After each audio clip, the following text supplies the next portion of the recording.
Bueno, pasamos al tercer bloque, activación de redes con Joseanito, bueno, que ha estado participando en miles de líos durante todo su proceso y bueno, ahí le vamos a dejar a ver qué nos cuenta. Bueno, yo cuando Ciro me contactó para este lío de hablar sobre aprendizajes no formales, pero dar una píldora, es decir, dar un expertise sobre algo que es no formal, es decir, como sintetizarlo en algo que sí que pueda ser formal y transmitible, como que en mi background viene de las tecnologías y el cacharreo y de participar en un montón de movimientos relacionados con el software libre y el hardware libre, donde siempre todos los espacios son formales. Últimamente en mi vida, como he entrado en el mundo de la academia y estoy más especializado en metodologías de diseño, pero en el cómo hacerlo. Cuando te preguntan, ¿no? Y te dicen, activación de redes, ¿no?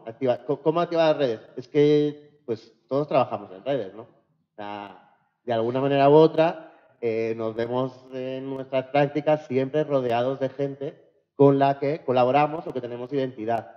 Pero hay un punto que sí que es un poco más interesante y es cuando le llamamos o intentamos hacer o introducir la palabra diseño. Claro, una cosa es producir. Nosotros hacemos un taller aquí, hacemos una convocatoria, venga, vamos a construir el espacio con un diseño ya hecho, ¿no? Vienes a colaborar pero diseñar requiere una serie de cosas y una serie de herramientas y de requisitos que son los necesarios para poder hacerlo en red, ¿no? Y hacerlo de manera colaborativa. Entonces, como mi propuesta un poco es hacer un recorrido como genealógico o de vital, viendo puntos donde, a partir de redes en las que he participado o en que estamos participando, como se dan casos donde se van encontrando cosas para poder hacer ese diseño colaborativo y en red. ¿Vale? Entonces, en ese sentido, es algo como vago, pero al final termina en una metodología, no os preocupéis. ¿Vale? Como en el background este del activismo y que creo que nos atraviesa bastantes, tecnológico, o el tecnoactivismo, la tecnopolítica, como que hay un punto donde esto del diseño en colaboración es muy fácil cuando alguien se inventa una herramienta como el software libre, ¿no? Una herramienta que es compartida y ya que se desarrolla en colaboración con la que, bueno, tú te relacionas, te da cositas para trabajar, ¿no? Herramientas, te puedes montar un servidor como sin dominio, te empiezas a montar un proyecto en colaboración y no hace falta. Y de repente como dices, vale, pero ahora para seguir diseñando en colaboración necesitamos más cosas y de repente llegas a la conclusión, pues igual lo que tenemos que empezar a hacer es crear espacios de encuentro físico. Traducir esa colaboración o esa red en la que estamos trabajando a espacios, ¿no? Espacios que pueden ser puntuales, como los hack meetings, pero que también, bueno, los hack labs en los 90, los espacios de hackers, donde no solo estamos trabajando en código y en red, sino que lo traducimos a un espacio de encuentro. Reproducimos los mismos esquemas estos de red que en aquel momento parecía que iban a cambiar el mundo, a un espacio físico donde de repente pues, el espacio físico se llena de mierda, hay que trabajarlo, bueno, trabajar ese tipo de cosas, ¿no? Pero también como intentar traducir a lo físico los canales de comunicación. Es lo que llamo yo, como en los principios de 2000, el loco mundo del streaming. En aquel tiempo, que no existía YouTube, pues de repente hacer un encuentro, pero retransmitirlo por streaming vía satélite, irte a Siberia extremeña y montar un sistema satelital para traducir esas charlas o conferencias, era un intento ya un poco de decir, vale, estas redes es que lo que queremos hacerlas son físicas para que se puedan ver y para que otra gente pueda participar de ello, ¿no? Para poder trabajar en red no solo a partir de las afinidades o las identidades, sino construir proyectos en común, ¿vale? Y luego hay otra cosa, es como en estos encuentros que comenzamos a hacer, vamos a intentar encontrar modos de ya empezar a pasar a la fase de diseño, ¿no? Como, ¿cómo podemos montar espacios de diseño, de producción, de investigación en colaboración? Y en un principio puntuales, yo quería traer un ejemplo de una red que se llama la red Summer Lab, una serie de encuentros que se empezaron a construir en Gijón, pero que después pues, tuvieron lugar en Bilbao, y yo me he estado involucrado en algunos de ellos, donde la idea era, tampoco existía la palabra hackathon, pero era como nos juntamos una semana, hay una convocatoria muy abierta, unas ciertas metodologías, nos dividimos en barrios, en este caso en el Summer Lab, pero que son áreas de interés, planteamos una metodología mínima, como que se tiene que documentar, como que se trabajan determinadas, y nos ponemos aquí a hacer producciones a lo loco, ¿no? No tanto diagnósticos, no tanto mapeos, sino empezar a producir, ¿no? Que tenemos impresoras 3D y tal. Alguien propone algo y nos tiramos una semana trabajando. La idea, en aquel, o sea, como cuando se dan encuentros tan cortos, sirve como mucho como espacio de encuentro, pero normalmente los resultados pues no terminan de ser diseños en el sentido de que a partir de una idea se empieza a hacer y como mucho llegas a un prototipo, conoces gente, entras en relación y te quedas ahí en ese momentillo donde no has terminado y a veces se dan como relaciones donde no es un diseño en red, porque bueno, pues alguien va con una idea, otros colaboran y hay una relación como más asistencial, ¿no? De dar como... Pero bueno, que creo que producen un cambio. Y hay un momento donde aparece una figura que es la idea del hardware libre o del open source hardware, que sería la traducción de lo que sería el software libre al mundo del hardware, es decir, como cuando este diseño en colaboración se dota de unas ciertas herramientas que permiten proteger la propiedad de lo que se produce entre todos para que no sea como cooptada y poder establecer una regla de software. Ese momento como coincide con que empiezan a aparecer de repente proyectos que son de físicos, ¿no? Que son de construir cosas, que sí que ya empiezan a funcionar en red un poco con la analogía del software libre o de Linux, ¿no? Pues las primeras impresoras 3D, RevRap, los grupos estatales como de construcción de impresoras 3D, donde de repente uno termina trabajando. Y hay una cosa importante que creo ahí, que es diseñar tiene unas fases. Y en esas fases hay que hacer una fase de observación, una fase de investigación, una fase de construcción o de prototipado.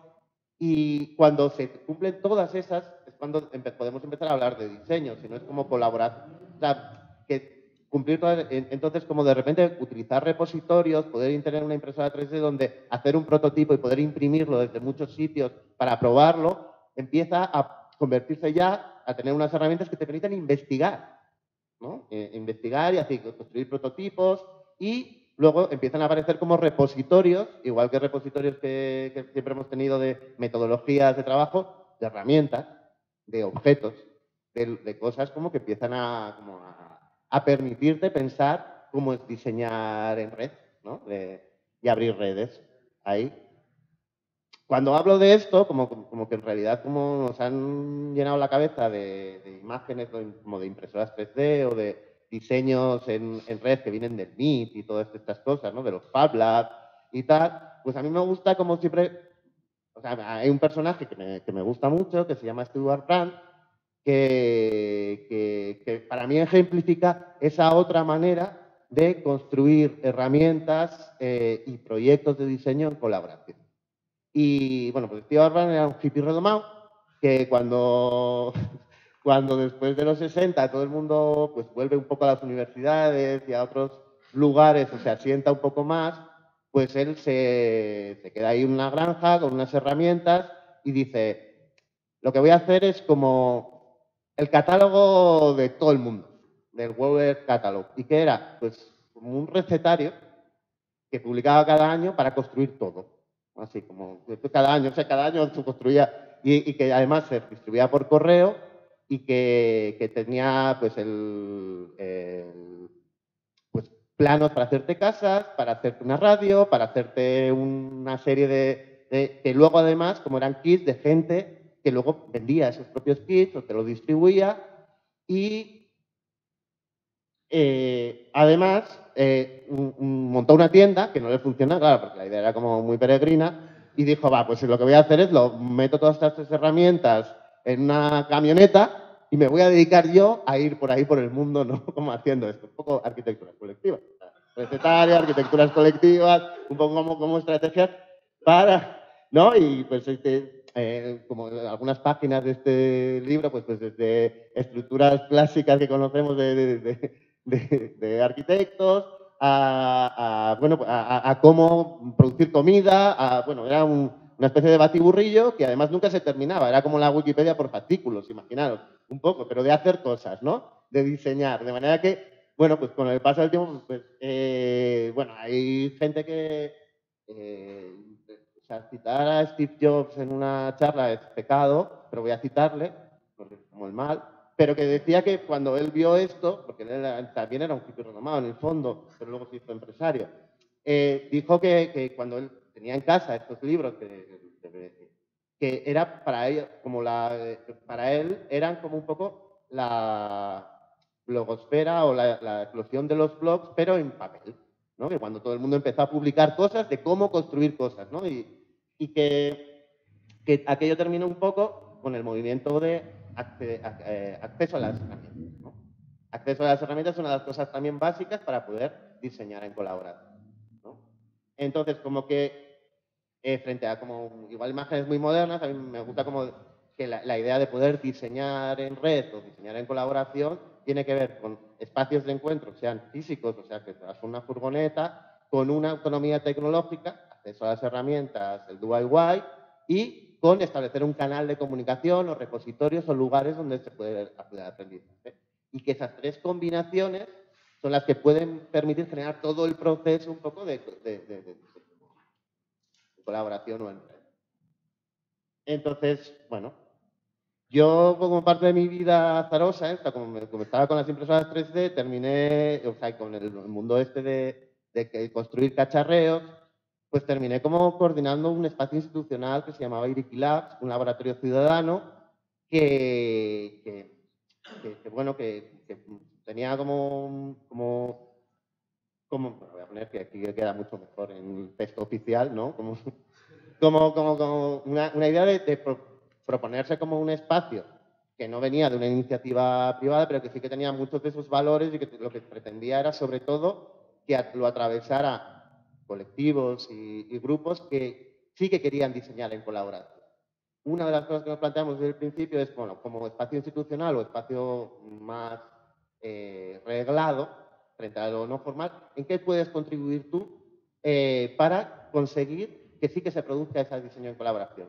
Pues sobre todo estableciendo unos límites para la colaboración y unas reglas. Es decir, permitiendo que ese espacio sea visto como espacio seguro donde la colaboración no es cooptada, ¿no? Entonces, la estructura que nos organizamos pues era como grupos de trabajo, píldoras de aprendizaje, espacios de investigación o de desarrollo de proyectos en comunidad y luego jornadas y tal. Pero la estructura yo creo que es una cosa como que puede, o sea, que es transversal a muchos proyectos. En muchos proyectos tienes un grupos de trabajo o grupos duros que ya vienen con sus redes, ¿no? Que ya vienen con sus proyectos de diseño, ¿no? Y que estás en arquitecturas colectivas y estás organizando la cúpula o lo que sea para esto, tienes espacios como de píldoras, de aprendizajes, donde entra gente individual, normalmente, ¿no? Que puede pasar o terminar pasando como al grupo más duro, pero a veces lo difícil es como establecer una especie de círculo abierto, un proyecto donde entre gente en bloque. Es decir, como un proyecto donde tú planteas un proyecto de diseño que tiene que estar lo suficientemente indefinido como para que todo el mundo pueda entrar, que tiene que estar lo suficientemente protegido para que el desarrollo no sea como liderado solo por unos y que luego puede terminar seguramente en un grupo que se consolide, ¿no? Es decir, pasar de la actividad como donde viene gente individual a crear como espacios de proyecto donde todo el mundo entra y donde, evidentemente, cuando tú estás en un espacio como aquí mismo, cuando ya hay grupos que ya tienen como una visión, no es que sea difícil, sino que hay unas negociaciones ahí que son complejas, ¿no? De cómo hacerlo. Entonces, bueno, pues lo que comenzamos es con unas convocatorias abiertas de proyectos donde se pueden parecer mucho. Media Prado tiene convocatorias también, ¿no? Pero que queríamos pasar esa visión de crear un grupo de trabajo donde normalmente viene un creador, un artista, una comunidad que tiene una necesidad y un grupo de gente que colabora, ¿no? Que es una cosa como muy asistencial, muy de que se crean a veces relaciones que son difíciles, que esa convocatoria sigue existiendo hoy en día en San Sebastián, lleva 5 años funcionando, tiene un espacio donde todos los jueves se puede trabajar ahí y va todo el mundo y tiene como unos soportes, 5 minutos, de herramientas de soporte de herramientas de producción, pero que tiene como que las reglas es que la investigación tiene que ser abierta, es decir, como hay una persona que normalmente propone, pero tiene que comunicar a otro grupo de gente, que se tiene que buscar una colaboración en red y que se tiene que generar una documentación y también luego una devolución, ¿no? Claro, eso, al hablar de diseño abierto, lo que nos estábamos centrando es en esta parte, ¿no? Cómo producir, diseñar entre iguales. La parte de gobierno y la parte de gobierno y de propiedad eran las dos que desde el espacio más montábamos eran las que queríamos proteger, ¿no? Que hubiera o sea, que realmente hubiera una capacidad de los grupos de autogestionarse y tomar decisiones y que el resultado final estuviera protegido con un tipo de licencias que pues, no permitieran que fuese el trabajo de uno. ¿Vale? Bueno, lo de producción entre pares, pues es lo que, cuando tienes un objetivo común, los participantes contribuyen y contribuyen todos y la utilidad es el factor y no el factor económico es lo que motiva, que eso a veces es lo difícil, ¿no? Como que todo el mundo pueda participar y vea, además, que eso es la parte que le interesa, ¿no? Contribuir en base a la utilidad. La otra es que la producción esté basada en la libre cooperación, ¿no? Y que te permita como una autogestión. Ahí sí.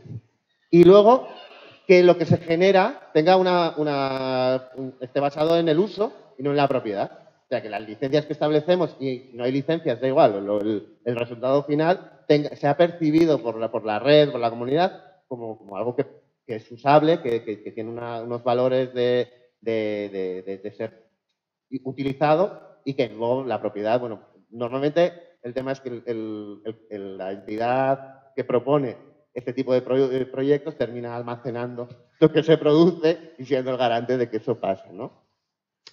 Y lo que hacíamos, y bueno, se sigue haciendo como metodología, era cuando hacíamos esas convocatorias abiertas, pues en un principio pasa mucho cuando tú haces una convocatoria de proyectos que yo vengo con mi proyecto y era una labor de deconstrucción, de decir, vale, tú tienes un proyecto, sí, vamos a ir para atrás. Vamos a trabajar durante 3 días metodologías para conseguir transformar tu proyecto en un proyecto que puede ser trabajado y diseñado en red. Y una de las dinámicas que utilizábamos era, para la parte de proyecto común, muchas eran de metodología de diseño, es decir, en qué fase se divide, igual como un poco como, igual vas a explicar más la parte de diseño abierto. Pero una de las que usábamos era como entendiendo una comunidad o una red de trabajo en la que te vas a desenvolver, cómo poder identificar en esa red, tú como individuo, qué tecnologías vas a usar, qué acciones va a desarrollar la gente con la que tú te quieres relacionar y qué espacios o plataformas puedes compartir. ¿Vale? O sea, si yo estoy trabajando una herramienta de software libre y en mi proyecto no sé identificar qué tecnologías voy a usar, pues te vamos a ayudar porque no va a ser un diseño en red.